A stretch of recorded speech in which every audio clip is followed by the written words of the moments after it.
Welcome back to my channel. Celeb Buzz, please share and subscribe and press the bell icon for new updates. Kathryn Grayson finally tells the truth about her secret love affairs. Kathryn Grayson was born with the name Zelma Catherine Elizabeth Hedrick on February 9th, 1922 in Winston-Salem, North Carolina. She grew up in a nice family that cared about her. She was one of 4 kids. Her dad was Charles Hedrick, who worked hard building houses and selling them. This job helped their family live a good middle-class life. Her mom was Lillian Hedrick, whose last name before marriage was Grayson. Kathryn later used this name, Grayson, when she became famous. The Hedrick family believed in strong family values and wanted their kids to learn and use their talents. This gave Kathryn and her brothers and sisters a good start to follow their dreams and interests. When Kathryn was still a little girl, the Hedrick family moved to Kirkwood, Missouri. This was a town right outside the big city of St. Louis. This move was really important for young Kathryn because it put her closer to places where she could learn about music and art. These places would help shape her future career. When Kathryn was just 12 years old, something amazing happened that would change her life forever. Her beautiful singing voice was discovered in a very lucky way. She was singing all by herself on the empty stage of the St. Louis Municipal Opera House. A janitor was working there and heard her incredible voice. He knew right away that she had special talent. The janitor introduced her to Frances Marshall, who taught people how to sing and worked with the Chicago Civic Opera. This meeting with Frances Marshall was a big turning point in Kathryn's life. Frances became Kathryn's first real singing teacher. He gave the young girl expert help and told her she should think about becoming an opera singer when she grew up. Kathryn wasn't the only person in the Hedrick family who could perform. Her sister Frances Raburn was born with the name Mildred Hedrick. She also decided to work in entertainment and became both an actress and a singer. The two sisters were very close and even worked together sometimes. They both appeared in a musical movie called Seven Sweethearts in 1942. This movie showed how well their talents worked together. Kathryn also had 2 brothers named Clarence Bud E. Hedrick and Harold Hedrick. Even though they didn't become famous, they always supported Kathryn throughout her whole career.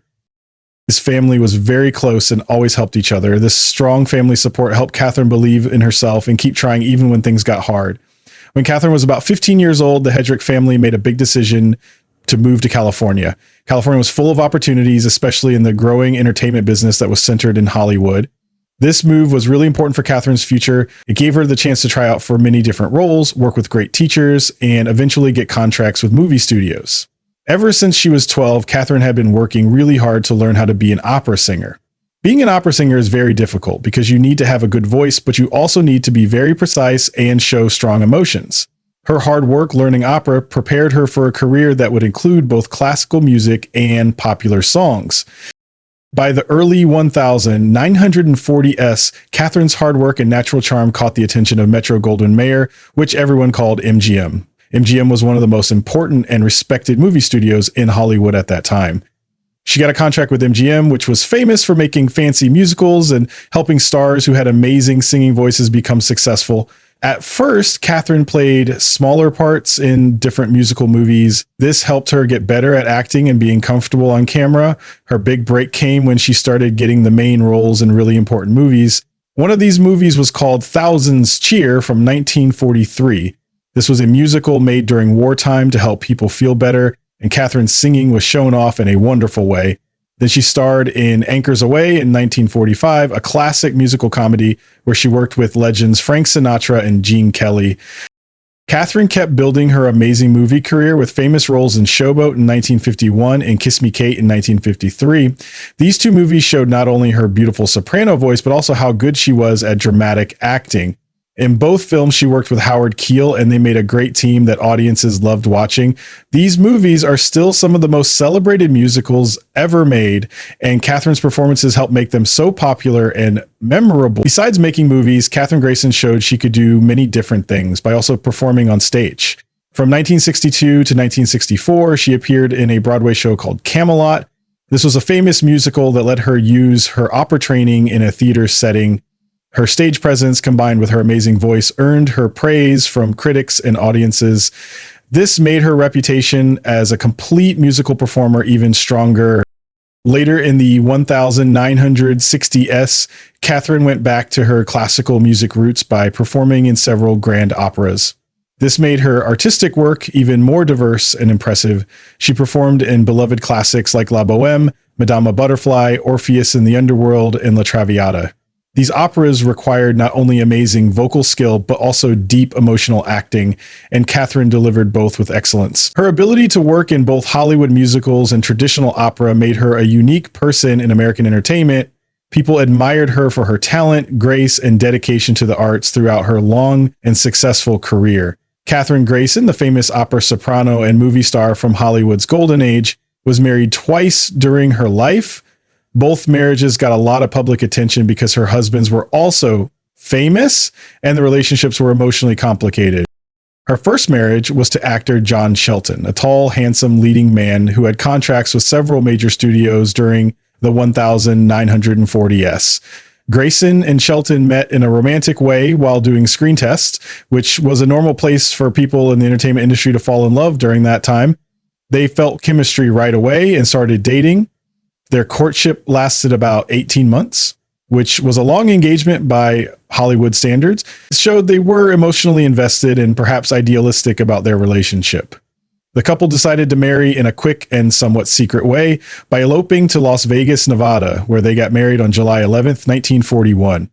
Elopements were common among celebrities who wanted to avoid press attention or escape the pressures of studio expectations and contract rules about morality. When they got married, Grayson was quickly rising through the MGM ranks, and Shelton was also gaining recognition. However, the marriage turned out to be very difficult. Even though they loved each other at first, their marriage had big challenges, emotional stress, and they eventually grew apart. By July 1942, just 1 year after their wedding, Shelton had moved out of their Brentwood home and into his own apartment. This showed that their relationship was ending. The split happened after they tried to get back together and fix their problems, but that effort didn't last long. A divorce suit had been filed, but was first dismissed by a judge, showing there was a period of uncertainty and maybe hope they could work things out. However, Grayson later said Shelton was mentally cruel to her. This was a common legal term used in divorces at the time that usually meant emotional neglect, harsh behavior, or they just couldn't get along psychologically. The divorce was finalized on June 17th, 1946, ending their nearly 5-year marriage. Not long after her first divorce, Grayson got into a second high-profile marriage, this time to Johnny Johnston, a popular singer and actor who had made a name for himself in both radio and movies. They got married on August 22nd, 1947, in the beautiful town of Carmel, California. The location itself, known for its artistic community and scenic coastline, may have shown they wanted a more peaceful and perfect beginning to her second marriage. Johnston, like Grayson, had musical talent, and many fans saw their union as a romantic match made in Hollywood heaven. Two singers with shared artistic feelings and successful careers. However, this marriage was also not meant to last. Over the next few years, the couple's relationship got worse. On November 15th, 1950, Grayson and Johnston separated, marking the formal breakdown of their union. Just under a year later, on October 3rd, 1951, Grayson was granted a divorce from Johnston, again because of mental cruelty. The fact that she used this same claim again suggests a pattern in Grayson's relationships. This might mean she was sensitive to emotional distress or had difficulty dealing with the strains of her demanding professional life and the intense pressures of the entertainment world. For many years, the golden-voiced soprano Kathryn Grayson kept a perfect image as the wholesome, opera-trained star of MGM's golden era. She seemed like a woman of elegance, reserve, and unwavering professionalism, but behind the dazzling Technicolor smile and classically poised behavior was a private life far more complex than the studios ever let the public see. Now, after years of silence, whispers, and guessing, shocking revelations have come out about Grayson's off-screen relationships. These revelations challenge the long-standing image of innocence and good behavior, and the rare and honest account, Grayson's private letters, along with long-buried interviews and studio memos, have been found again. These hint at a series of passionate affairs with her most famous co-stars, affairs she had strongly denied or avoided talking about throughout her lifetime. One of the most interesting chapters of this secret history surrounds the set of the 1945 musical Anchors Aweigh, where Grayson starred alongside two of MGM's most magnetic male leads Frank Sinatra, and Gene Kelly. And the chemistry between the three was obvious on screen, but it was the off-screen dynamics that fascinated the backlot rumor mill. At the time, Grayson was at the peak of her career, praised for her soprano voice and often cast as the sophisticated leading lady. Sinatra, still changing from Bobby Soxer heartthrob to respected actor, was said to be instantly smitten with Grayson's charm and elegance. According to one insider, Frank sent her flowers every day, the kind that filled her dressing room with scent and speculation. He wasn't subtle about his feelings.